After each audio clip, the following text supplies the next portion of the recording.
가시의 은혜라는 제아의 말씀으로 은혜를 나누기를 원합니다. 일반적으로 은혜를 말하면 내가 병에서 고침을 받았거나 내가 경영하는 사업이 잘 되고 형통하거나 내가 원하는 좋은 대학에 갔거나 아니면 내 목적을 달성했을 때 하나님 앞에 특별한 은혜를 입었다고 얘기할 때가 있습니다. 그런데 오늘 사도 바울은 그의 육체의 질병이, 육체의 가시가 하나님 주신 특별한 선물이요 은혜라고 고백하는 것을 볼 수가 있습니다. 육신이 편안하고 육신이 만족하고 육신의 목적을 이루면서 살아가는 것이 은혜가 아니라 하나님 앞에 기도했는데, 그것도 한두 차례 기도한 것이 아니라 3차례 불치병을 고쳐달라고 기도했는데 하나님은 거절하셨고 바울의 뜻대로 되지 않았고 오히려 평생에 육신의 질고를 짊어지고 살아가야 되는데 나의 약함과 나의 곤고와 나의 가난과 내가 박해당함을 하나님의 은혜라고 고백하는 것을 볼 수가 있습니다. 사람들은 고통 없는 삶을 살아가고 길을 원하고 고통 없는 삶을 행복한 삶이라고 말합니다. 그러나 고통이 없는 인생은 없는 것입니다. 예수를 믿는 사람이나 믿음이 없는 사람이나 열심히 믿는 사람이나 아직 믿음이 온전치 못한 사람이나 예측하지 못한 고난이 찾아올 때가 있습니다. 질병의 가시, 경제적인 가난의 가시, 예측하지 못했던 불완전한 그런 상황들, IMF라고 하는 코로나라고 하는 우리의 힘과 능력으로는 도저히 감당할 수 없는 주변의 가시들, 환경의 가시들을 겪을 때가 있습니다. 인간관계를 통하여 사람들에게 배신을 당하고 아픔과 상처를 당하고 내 안에 깊은 상처를 받는 인간관계의 가시를 겪을 때도 있습니다. 왜 하나님께서 사랑하는 주의 자녀들에게 인생의 가시를 허락하실까? 저등 것이 하나님이 능력이 없어서가 아닙니다. 하나님이 주의 자녀들을 사랑하지 않아서가 아닙니다. 하나님은 저와 여러분을 사랑하시고 함께하시고 내주하시고 우리와 더불어 동의하신다는 사실을 믿으시기를 바랍니다. 하나님이 동의하시는 사람에게도 인생의 가시가 찾아올 때가 있는 것입니다. 왜 그럴까?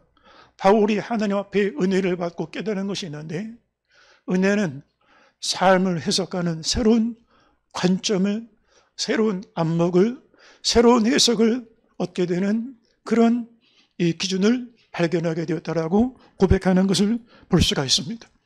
은혜 받기 전과 은혜 받고 난 다음에 세상을 바라보는 관점이 다릅니다. 은혜 받고 난 다음과 은혜 받기 전에 고난을 해석하는 것이 다릅니다. 은혜를 받고 난 다음에 인생의 가시와 또한 은혜 받기 전에 인생의 가시를 해석하는 관점이 다르다는 것입니다. 여러분, 지금까지 살아오면서 정말 고통의 가시가 우리를 불행하게 만들었습니까? 고통으로 손해를 보고 살았습니까? 사실은 돌이켜보면 고통이 특별한 은혜가 되지 않았습니까? 우리가 언제 마음이 가난해지고 겸손해졌습니까? 승승장구할 때였습니까? 만사형통할 때였습니까? 인생의 깊은 가시를 경험할 때였습니까? 언제 진실하게 하나님 앞에서 내 인생을 돌아볼 수 있는 시간을 갖게 되었습니까? 경통하고 성공하고 인생의 속도가 빨라졌을 때였습니까? 아니면 고난 속에 멈춰서서 하나님의 손길과 자비하심을 기다렸던 고통의 가시를 겪었던 때였습니까? 언제 우리 영혼이 맑아지고 거룩하고 순결해졌습니까?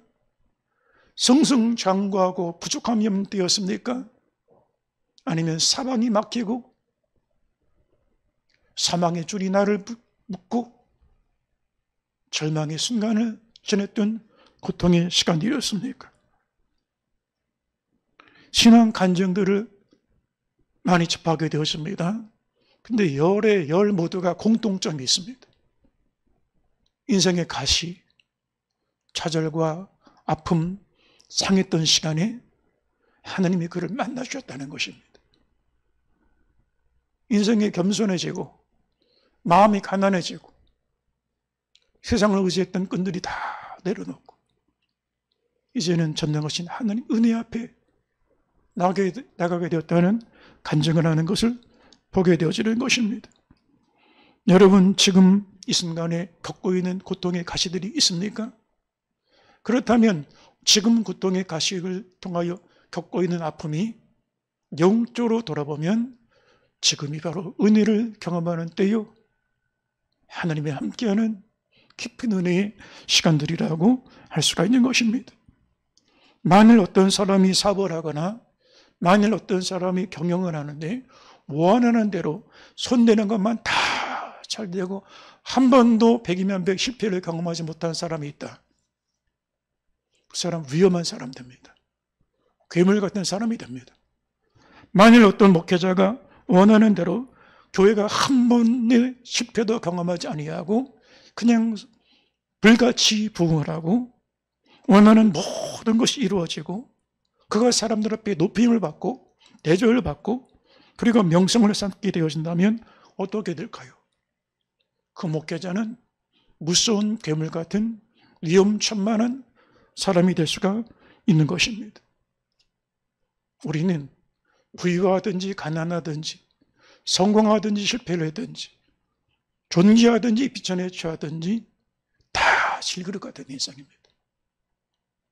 우리는 하나님 앞에 먼지요 띠끌과도 같은 연약한 존재들인 것입니다. 내가 잘나서까지 성공한 것이 아닙니다. 내가 열심히 살아서 지금까지 성공한 게 아닙니다. 그런데 한순간 교만하여 은혜를 모르는 순간에 내가 질그릇이라는 사실을 모르게 되어지는 것입니다. 하나님은 우리들을 잘 아십니다. 우리 체질을 아시고 우리가 분토 같은 연약한 존재라는 사실을 잘 아십니다. 하나님은 우리 가운데 원하시는 것이 하나님께서 우리에게 원하시는 것이 육신이 잘 되고 평안하고 부족함이 없이 만족하게 사는 것을 원하지 않습니다. 하나님이 우리 가운데 원하시는 것은 육신이 편안하게 웰빙, 웰에이징, 웰다잉 하면서 이 세상에 먹고 마시고 즐기면서 편안한 인생, 부족함이 없는 인생을 사는 것을 원하시는 것이 아니라 우리가 영혼이 죄에서 구원받기 원하시고 우리 영혼이 바로 서기 원하시고 심령이 온전하게 되기 원하시고 하나님의 형상으로 변화돼서 주님의 뜻 가운데 살아가기를 원하시는 줄로 믿습니다. 할렐루야. 그래서 하나님의 자녀들에게 고통의 가시를 허락하실 때가 있는 것입니다. 하나님이 사랑했던 믿음의 사람 동방의 은이었던 욥, 하나님을 순전하게 경외하여 일절 범죄치 아니하고 그 마음과 뜻을 다하여 순종했던 욥. 그런데 여러분, 인생에 경험했던 모든 고통 중에 욥보다 더 어렵고 힘든 고통을 경험한 사람이 누가 계십니까? 하루 한날에 자신의 전 재산을 다 잃어버리게 되었습니다. 사건 사고를 통하여 하루 아침에 큰 부자가 모든 것을 잃어버리는 간단한 경제적인 고통을 겪게 되었습니다.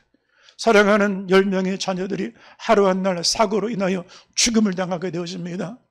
자기 생명보다 소중한 그 자식들을 다 목숨을 잃어버리게 되었습니다. 하루 한날에 불치병에 걸려서 사망의 그늘안에 자기 태어난 날을 저주할 만큼 고통 속에 하루 한날을 지나가고 있습니다. 친구들이 그를 외면하고 자기 아내가 그가 믿었던 하나님을 저주하고 떠나라라고 얘기하고 아내가 그 남편을 버리고 떠나가 버립니다. 다 잃어버렸습니다. 여러분, 하나님이 욥을 사랑하지 않아서 이 고통의 가시를 허락하셨을까요? 그렇지 않습니다. 사랑하시지만 욥을 겸비하게 정금같이 만들기 위하여 연단하셔서 인생의 불순물들을 다 제거하시는 거룩한 순결한 그릇을 만들어 가시는 것을 볼 수가 있는 것입니다. 여러분, 정말 무서운 것은 고통이 아닙니다. 고통을 못 느끼는 심령이라고 할 수가 있는 것입니다. 누군가 지옥을 설명하면서 이렇게 설명했습니다. 지옥은 고통이 없는 지옥이다. 이렇게 설명을 했습니다. 어떻게 고통이 없는 지옥이 있을 수가 있을까? 고통을 못 느끼는 그 심령 상태가 바로 지옥 같은 심령이라는 것입니다. 폴 브렌트라고 하는 그런 박사가 있었는데 이분은 나병 환자를 치료하는 의사였습니다. 나병 환자들을 보면서 느낀 것이 있는데 나병 환자들은 살이 썩어 들어가는데도 고통을 못 느낍니다. 결국 그 병 때문에 죽게 되었습니다. 그가 이렇게 설명을 했습니다. 고통이 사람들은 재앙이라 말하는데 고통을 느끼는 게 은혜고 축복이다. 고통을 만드신 하나님께 감사한다. 하나님께서 만드신 것 가운데 고통을 느낄 수 있는 것보다 좋은 것이 없다. 이렇게 설명을 했습니다. 나병 환자들은 고통을 못 느낍니다. 여러분, 당뇨병도 심각한 당뇨병이 되면 고통을 못 느낍니다. 치매가 왜 무섭습니까? 고통을 못 느낍니다. 마약 중독이 왜 무섭습니까? 고통을 못 느끼는 것입니다. 강남에 정신병원을 개원을 하고 30년 이상 정신과 환자들을 진료했던 정신병원 한 개원이가 자신의 삶을 돌아보면서 회고록을 썼습니다. 수필집을 내는데 그 내용이 뭐냐? 강남에 많은 사람들을 내가 대입했는데 경제적으로 부유하고 사회에서 엘리트 코스만 자랐고 정말 부족함이 없는데 모든 걸 다 가지고 있는데 모든 걸 다 누리고 있는데 마음의 병을 가지고 온다는 거예요. 그런데 가만히 환자들을 대해보면 강남구 안에 몇 명의 사람들만 이 정신적인 질환을 가지고 있는 게 아니라 강남구 전체가 거대한 정신병동 같다. 정신병동과도 같다. 그렇게 느껴지게 되어진다는 거예요. 왜 그런 생각을 하냐? 강남구 안에 대부분의 사람들이 고통을 못 느낀다는 거예요. 다른 사람의 고통을 보고도 무정하다는 것입니다. 무감각하다는 것입니다. 함께 울 줄 모르고 함께 아파할 줄 모르고 함께 통증을 못 느끼니 이것이 바로 마음의 병이라는 것입니다. 우리 사회에 묻지마 범죄들이 나옵니다. 갑자기 역사에서 사람들을 죽이고 백화점 앞에서 사람들을 아무 관계없는데 무연고자들 그냥 죽여버립니다. 그런데 이 사람들 영상 앞에 서서 있는 모습들을 보면 고통을 못 느낍니다. 고통을 못 느끼는 그 사태 자체가, 상황 자체가 지옥이라고 할 수가 있는 것입니다. 언제부턴가 우리 사회가 고통을 못 느끼는 시대가 되었습니다. 피리를 불어도 춤추지 아니하고 애곡을 해도 울지 않는다.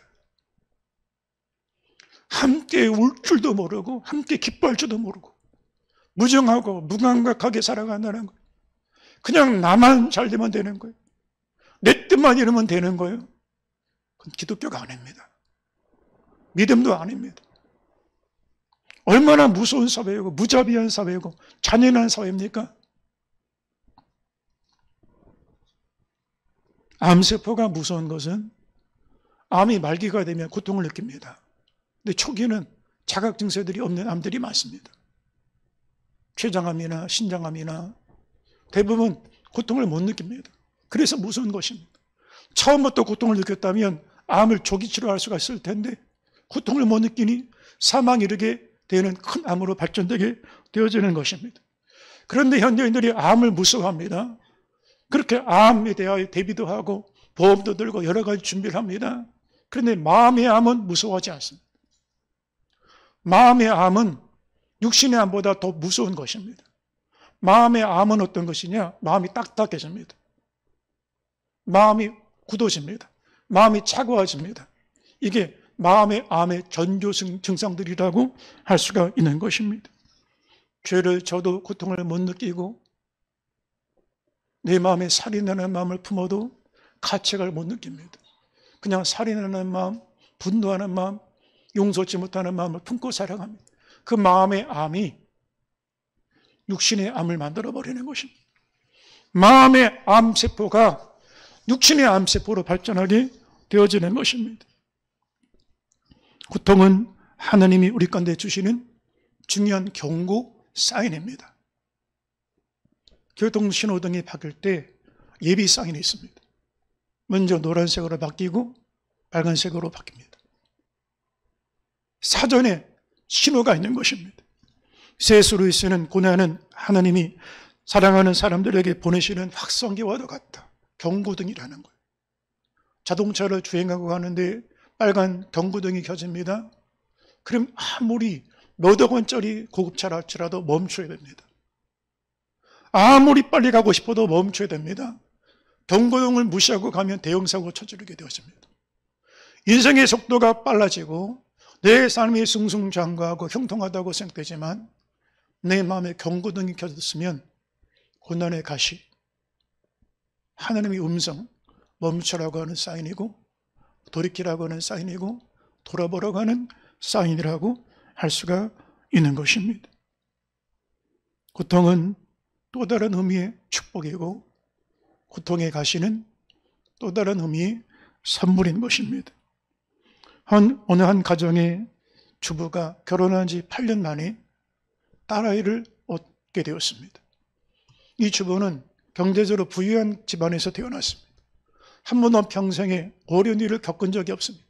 부모의 사랑을 받았고 이웃의 도움을 받았고 그래서 넉넉하게 살았습니다. 그리고 소위 말하는 엘리트 코스만을 걷고 걸어왔습니다. 대학원을 졸업을 했습니다. 그리고 사랑하는 배우자를 만나서 결혼했습니다. 마음의 병이 찾아왔습니다. 아무 의미가 없습니다. 아무리 좋은 걸 먹어도 좋은 잠자리를 해도 좋은 곳을 구경을 해도 아무 만족이 없습니다. 내일이 안 왔으면 좋겠습니다. 마음의 병이 깊어지게 되었습니다. 말을 못하는 덩어리가 되기도 하고 간질병 환자처럼 갑자기 발작도 나타나기 시작하고 불면증에 걸려서 마음에 여러 가지 안 좋은 생각들이 그를 지배하게 되었습니다. 근데 병원에 가면 원인이 안 나옵니다. 이유가 없습니다. 몸은 멀쩡한데 머리부터 발끝까지 성한 데가 없습니다. 그러다가 몇 년 만에 하나님 앞에 나오게 되었습니다. 그리고 교회 나가서 목사님과 상담을 합니다. 그런데 이 성도가 목사님에게 이런 얘기를 합니다. 목사님, 내년이 되면 제가 34살이 되는데 저는 저희 식구들한테 내년이 되면 내가 죽을 것 같다. 이렇게 얘기를 하고 살았습니다. 그때 목사님이 이런 대답을 했다는 거예요. 성령의 감동이신지 몰라도 자매님 걱정하지 마세요. 내년에 당신 안에 아기를 안을 것이고 하나님이 당신의 마음의 병의 집을 이제 새롭게 회복시켜 주실 것입니다. 당신의 상처가 간직거리가 될 것입니다. 지금의 가시가 영광의 십자가의 흔적이 될 것입니다. 십자가 이 고통의 가시가 예수님의 사랑의 흔적이 될 것입니다. 반신반의하고 집에 들어왔는데 1년 만에 하나님이 그를 찾아오시면서 마음이 가난해지니까 겸비해지고 겸비하니까 주님 앞에 엎드려 기도하게 되고 내 말은 그 가슴 속에 눈물이 솟기 시작을 하고 눈물이 나오면서 마음이 딱딱해졌던 냉랭했던 마음이 이제 녹아내리기 시작하는 것입니다. 그리고 드디어 해가 바뀌어서 34살이 될 때 딸아이를 낳게 되었습니다. 만약에 이 여인이 고통이 없었다면 그냥 경제적으로 부유하고 넉넉한 집안에서 태어나서 세상에 근심 걱정 없이 살다가 그리고 가난한 마음 갖지 못하고 살다가 부족함이 없어요. 굳이 교회 다닐 필요 없어요. 세상이 천국인데 굳이 하나님 내 인생에 찾아오지 않아도 돼요. 내가 잘나서 내가 아는 지식 가지고 내가 떵떵거리며 살 수가 있는데 무서운 인생을 살았을 것입니다. 이 고통의 가시 때문에 이 여인은 하나님의 사람으로 바뀌어지게 되어지는 것입니다. 여러분, 질병이 꼭 고통이 아닙니다. 질병의 가시가 은혜요, 선물이요, 축복이라고 사도 바울은 말했습니다. 어떻게 질병이 은혜요, 축복이 될 수가 있습니까? 바울은 육체의 질병의 가시를 가지고 있었습니다. 육체의 가시라고 말했습니다. 이 가시라고 하는 이 말은 큰 말뚝과 똑같은 그런 뜻을 가지고 있는데 7절에 보면 내 육체의 가시 곧 사단의 사자를 주였으니 그랬습니다. 가시라는 헬라 이 말은 스콜로프스라고 하는 말인데 말뚝, 뾰족한 날카로운 창 그런 뜻을 가지고 있습니다. 내 안에 마치 거대한 말뚝으로 박힌 것도 같다. 창으로 찌르는 것 같다.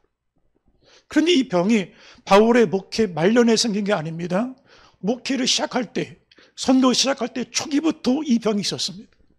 갈라디아서 4장 13절에 보면 내가 처음에 육체의 약함을 인하여 너희에게 복음을 전한 것을 너희가 아는 바라.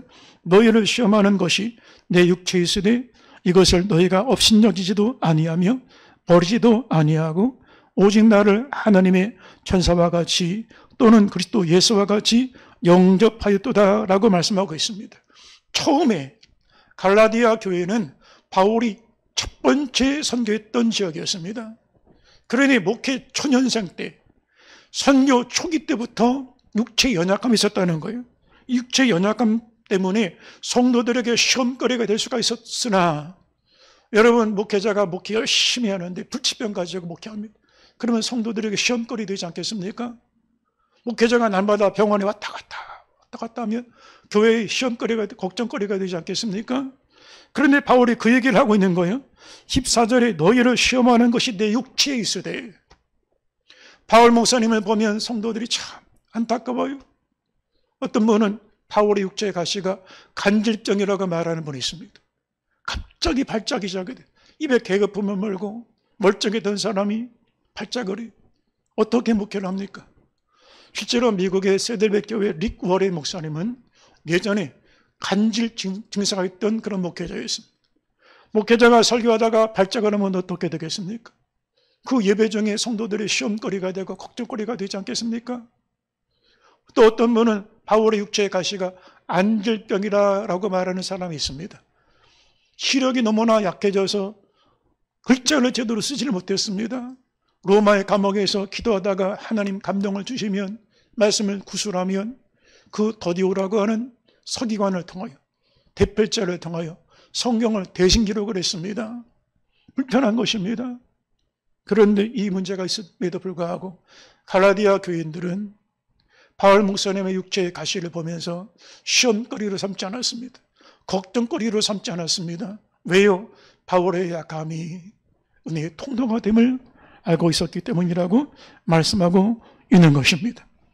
대구에 가면 대구 제1교회 이상근 목사님이라는 분이 목회를 하신 교회가 있습니다.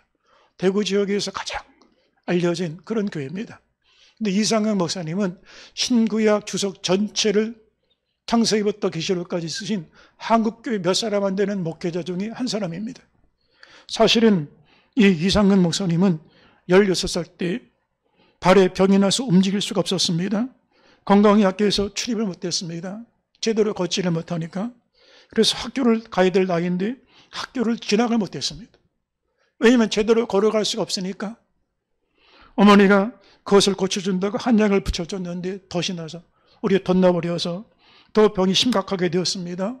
고등학교 진학도 포기하고 대학 진학도 못하게 되었습니다. 그러니 두문불출하고 집에만 앉아서 있는데 그때 뭘 하냐? 아침부터 저녁까지 성경을 연구하기 시작하는 것입니다. 그리고 이 성경을 외다시피 했습니다. 성경 박사가 돼서, 그리고 시간을 다 하느님 앞에 드려서 창세기부터 계시록까지 주석책을 전체를 다 써내려가게 되었습니다. 60년 동안에 이 발의 질병을 가지고 살았습니다. 그런데 이 목사님이 은퇴하면서 한 외과 의사 권유로 인하여 목사님 그러지 말고 발을 한번 수술을 받아보십시오. 수술하려고 검사를 해봤더니 그 발목에 1cm 정도 되어지는 철사 가시가 들어있더라는 거예요.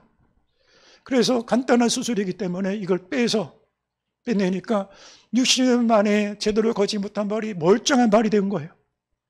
그러니까 60년 동안에 그 발목에 철사 하나 들어간 것을 빼내면 살 수가 있는데 이거를 알지 못해서 평생 가시를 짊어지고 살아간 거예요. 사람들이 안타까워서 얘기하니까 이상근 목사님이 이렇게 고백을 했습니다. 하나님, 이 가시 60년 동안에 내 몸에 짊어지고 살게 해주셔서 감사합니다. 내가 이 가시 없었으면 건강한 두 다리 가지고 세상의 일락과 정욕에 빠져 살아가고 모임마다 쫓아다니고 언제 성경 앞에 서고 죄음성 앞에 설 시간이 어디가 있었겠습니까? 발의 가시 때문에 말씀 앞에 멈춰서고 주님의 성령의 인도를 구하여 말씀을 연구해서 주석을 쓰게 되었으니 하나님 은혜요 축복이라는 것입니다. 여러분 혹시 지금 육체의 질병에 가시가 있습니까? 그것이 또 다른 은혜요 또 다른 축복이 될 수 있다는 사실을 잊지 않게 되기를 주의 이름으로 축원합니다. 바울은 육체의 가시, 질병의 가시를 거둬달라고 기도했습니다. 그런데 하느님께서 그에게 준 응답은 이것이었습니다. 바울아, 내 은혜가 내게 족하도다.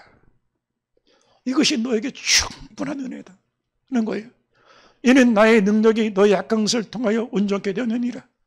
바울아, 너의 강함, 너의 지식, 너의 경험, 너의 경륜, 너의 열심, 너의 강함을 통하여 온전케 된다는 게 아니에요. 너의 약함을 통하여 은혜가 온전케 되느니라. 여러분, 강한 자는 은혜 안에 살지 않습니다.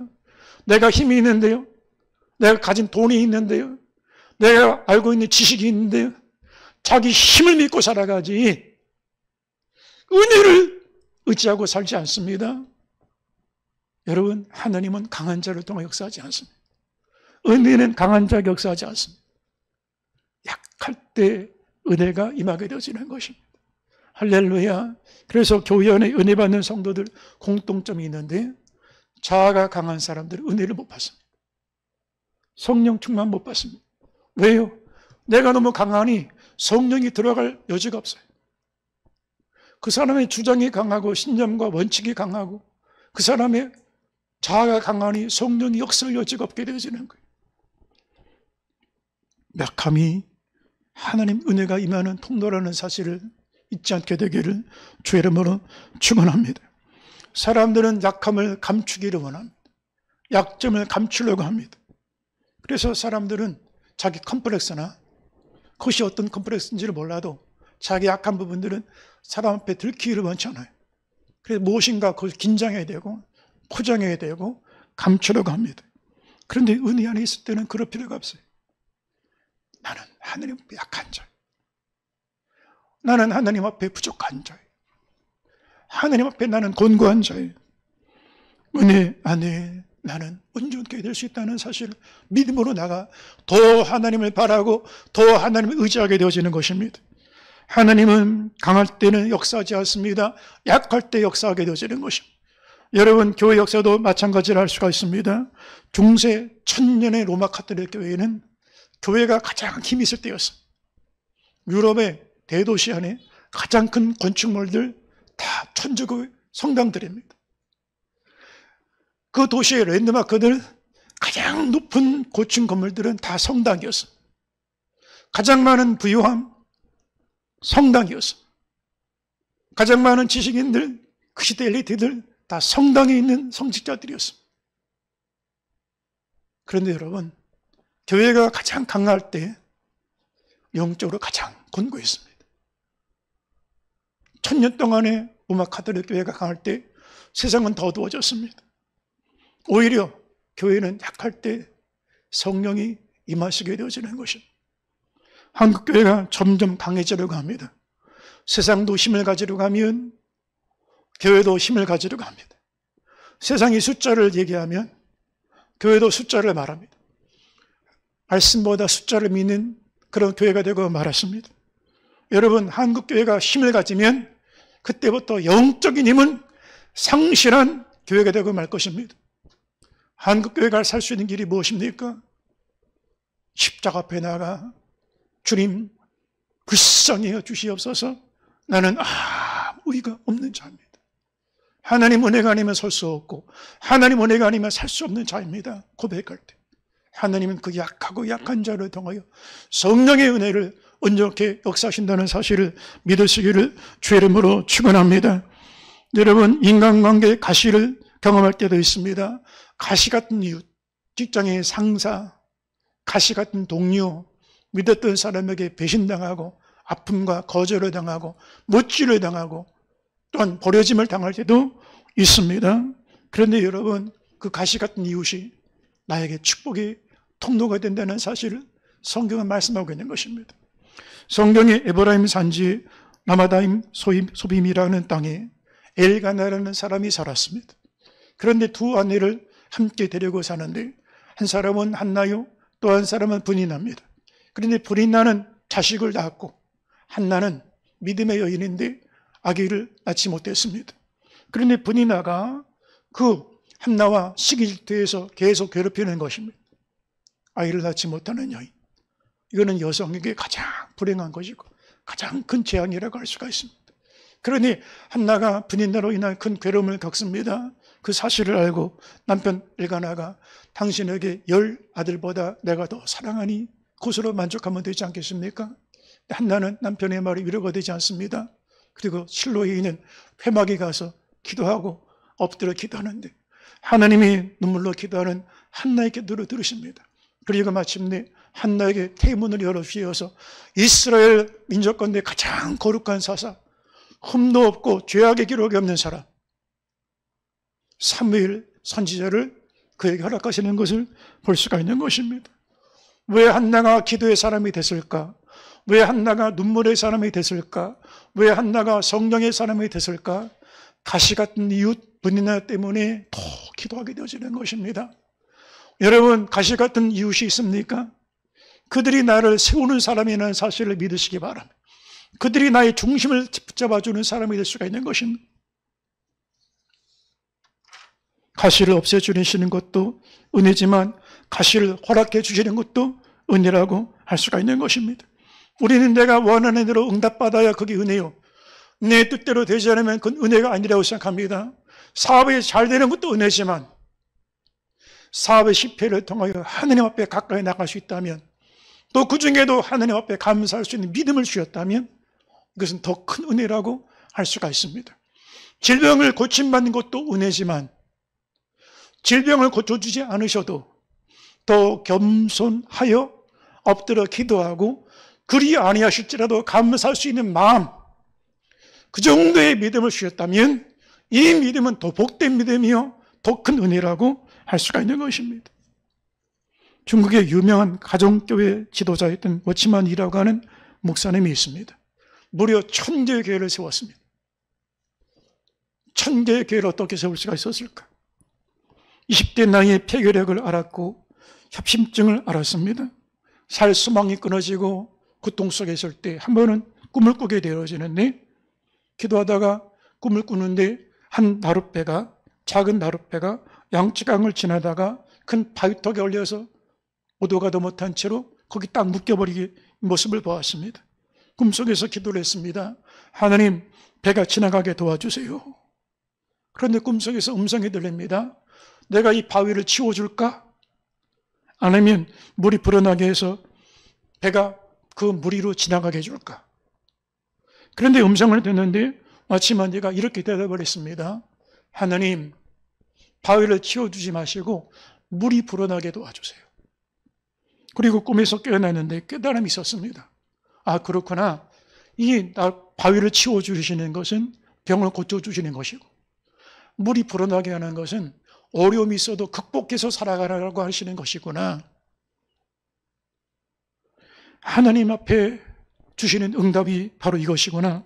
하나님, 내 폐병과 협실증을 고쳐주는 것도 은혜지만 이걸 극복해서 더 깊은 은혜로 나가 감사하는 믿음으로 쓰임받도록 인도해 주시는 것이 하나님의 은혜구나. 워치만이는 육신의 질병을 지니고 살았습니다. 병 고침받지 않았습니다. 그러나 그 질병을 몸에 지고 바울처럼 여러 계시를 받은 것이 지극히 금으로 자고하지 않게 하시려고 더 엎드려 기도하는 사람이 됐고 교만하지 않는 사람이 됐고 겸손한 사람이 됐고 하나님의 뜻을 찾는 사람이 되었습니다. 그리고 마침내 1000개의 가정교회를 세우는 믿음의 사람이 될 수가 있었습니다. 사랑하는 성립교회 성도 여러분, 고통도 하나님의 은혜입니다. 질병의 가시도 또 다른 선물이요 또 다른 은총이라는 사실을 잊지 않게 되기를 주의 이름으로 축원합니다. 약한 자를 강하게 하시는 하나님, 약한 나를 통하여 은혜를 온전하게 하시는 하나님, 그 주님을 바라보고 내 인생에 경험하는 모든 가시들이 은혜 안에 새로운 축복의 통로가 되어 하나님의 은혜 가운데 살아가는 복된 성도들 되시기를 주의 이름으로 축원합니다.